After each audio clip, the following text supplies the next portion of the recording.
আলু মটরের ঝাল। তো তার জন্য আমি প্রথমেই মশলাটা বেটে নিচ্ছি।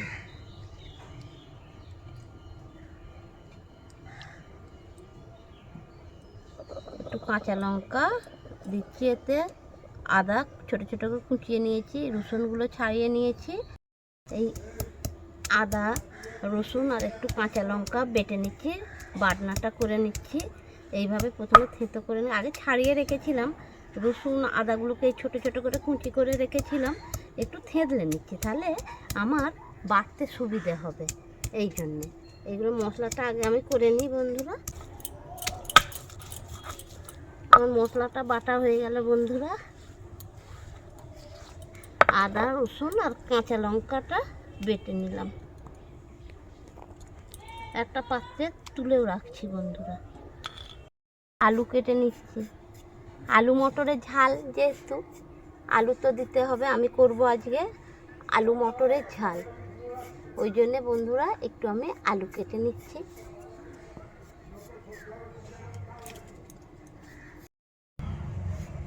আলুগুলো এইভাবে পিস পিস করে আমি ছোট ছোট করে কেটে নিচ্ছি বন্ধুরা। আমার আলু কাটা কমপ্লিট হয়ে গেল। একটু জলে দিয়ে দিলাম, নাহলে কালো হয়ে যাবে। কেটে নিচ্ছি।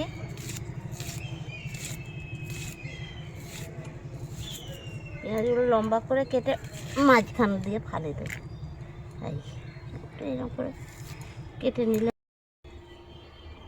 আমার টমেটোগুলো কাটা হয়ে গেল বন্ধুরা। পেঁয়াজ টমেটো আমি কেটে নিয়েছি, জেলে নেব বন্ধুরা।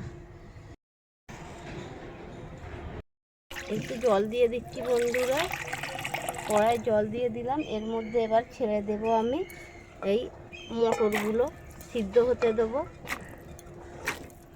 মটরগুলো সিদ্ধ হতে দিলাম, এর সঙ্গে সঙ্গে দিয়ে দেবো বন্ধুরা আলুগুলোও দিয়ে দিচ্ছি।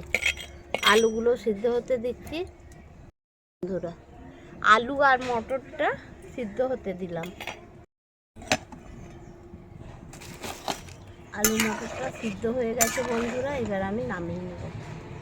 জন্যে প্রথমে কড়াইয়ে পরিমাণ মতো তেল দিয়ে দিলাম বন্ধু। পরিমাণ মতো আমি জিরে ফোড়ন দিচ্ছি বন্ধুরা, জিরে ফোড়ন দিচ্ছি আর কিছুটা শুকনো লঙ্কাও ফাটিয়ে দিচ্ছি। এর মধ্যে এবারে আমি পেঁয়াজগুলো পেঁয়াজগুলো দিয়ে দিচ্ছি।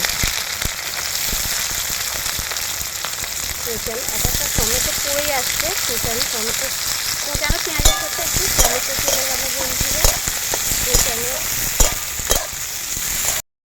কোচানো পেঁয়াজগুলো দিয়ে আমি এবার একটু নাড়াচাড়া করে দিচ্ছি বন্ধুরা। টমেটো চলে যাচ্ছে, যা অসুবিধা নেই, সব তো একই জায়গায় যাবে। পেঁয়াজটা আমি একটু ভাজা ভাজা করে নিচ্ছি, দিয়ে দিচ্ছি বন্ধুরা। আলুতে আর মটরে লবণটা দিইনি বলে একটু বেশি করেই দিয়ে দিলাম বন্ধুরা। এবারে এর মধ্যে দিয়ে দেবো আমি টমেটো কুচানোটা, বেশ টক টক ভাব হবে, ভালো লাগবে খেতে বন্ধুরা। দিয়ে দেবো হলুদ গুঁড়ো, দিয়ে দেবো আদা রসুন আর কাঁচা লঙ্কাটা বেটে রেখেছিলাম, এটা দিয়ে দিচ্ছি। আদা রসুন আর কাঁচা লঙ্কা বাটাটা দিয়ে দিচ্ছি বন্ধুরা। মটরটা সেদ্ধ করে রেখেছিলাম বন্ধুরা, এটা দিয়ে দিচ্ছি।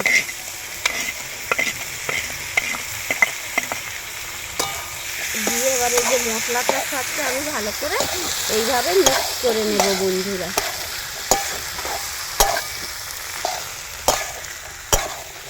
খুব সুন্দর খেতে হয়। এটাই হয়ে যাচ্ছে আলু মটরের ঝাল। খেতে খুব সুস্বাদু হবে বন্ধুরা। আপনি মুড়ি দিয়ে রুটি দিয়ে শুকনো শুকনো, ঘুগনিটা ধরুন যেরকম জল দেওয়া হয়, এটা আমি জল দেবো না, একরকম শুকনো ঘুগনিও বলতে পারেন। হ্যাঁ, এটাকে শুকনো ঘুগনিও বলা চলে। আমি বললাম আলু মটরের ঝাল, আপনি ভাতে দিয়েও খেতে পারবেন, খুব সুস্বাদু হয় বন্ধুরা। মটরের ঝালটা রেডি হয়ে গেছে বন্ধুরা, এবার নামানোর পালা। আলু মটরের ঝাল কি শুকনো ঘুগনি যাই বলুন, যাই হোক রেডি। এবারে আমি সব শেষে গরম মশলাটা দিয়ে দিচ্ছি বন্ধুরা। গরম মশলাটা দিয়ে একটু ভালো করে গরম মশলাটা নাড়িয়ে চাড়িয়ে মিশিয়ে দিচ্ছি বন্ধুরা। আমি বেশ টক টক ঝাল ঝাল নুন নুন খুব সুন্দর খেতে হবে বন্ধুরা। এবার একটু লেবুর রস আমি টিপে দিচ্ছি, চারিদিকে মিশিয়ে দিচ্ছি বন্ধুরা। আমার আলু মটরের ঝাল রেডি। দিয়ে এবার তোলার পালা বন্ধুরা। এবার আমি তুলে নেব। এবার নামিয়ে নিচ্ছি বন্ধুরা, একটা থালার মধ্যে নামিয়ে নিলাম।